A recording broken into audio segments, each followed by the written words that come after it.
छत्रपती शिवाजी महाराजांचा पुतळा कोसळल्याप्रकरणी मुख्यमंत्र्यांनी तातडीची बैठक बोलावली आहे। आज रात्री वर्षा या त्यांच्या निवासस्थानी 10:30 वाजता ही बैठक होणार आहे। मुख्यमंत्री, दोन्ही उपमुख्यमंत्री, मुख्य सचिव, पालकमंत्री, सार्वजनिक बांधकाम विभागाचे मंत्री, त्यासोबतच नेव्हीचे अधिकारी देखील या बैठकीला उपस्थित राहणार आहेत। तर या घटनेची संपूर्णपणे माहिती या बैठकीमध्ये घेतली जाणार आहे।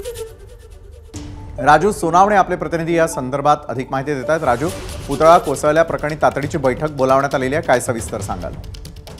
पाहतोय आपण छत्रपती शिवाजी महाराजांचा पुतळा जो आहे तो कोसळल्यानंतर मोठ्या प्रमाणावरती जे आहे ते नाराजी पाहायला मिळते। आज जे काही मालवणमध्ये घडलं, विरोधक आणि सत्ताधारी यामध्ये सुद्धा जे आहे ते मोठ्या प्रमाणावरती कुठेतरी सरकारवरती जो आहे तो प्रश्न निर्माण केलेला आहे आणि याच अनुषंगाने मुख्यमंत्र्यांनी जी आहे ती तातडीची बैठक बोलावलेली आहे। वर्षा निवासस्थानी रात्री 10:30 वाजता ही बैठक आहे।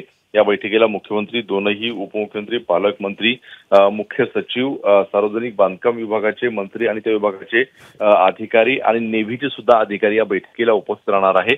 10:30 वाजता वर्षा निवासस्थानी ही बैठक होईल आणि नेमकं जो पुतळा कोसळलेला आहे नेमकं काय कारण आहे, कोण जबाबदार आहे याची संपूर्णपणे जी आहे ती या बैठकीमध्ये आढावा घेतला जाईल आणि पुढे या प्रकरणाला कसं सामोरं जायचं ह्या सुद्धा जे आहे ते निश्चित केलं जाईल। कारण कुठेतरी विरोधक जे आहे ते आक्रमक झालेले आहेत, सरकारवरती जी आहे ती कौदाना पाहायला मिळते आणि याच्या अनुषंगाने ही महत्त्वाची बैठक मानली जाते। धन्यवाद राजू, दिलेल्या सविस्तर माहितीसाठी। एबीपी माझा, उघडा डोळे बघा नीट।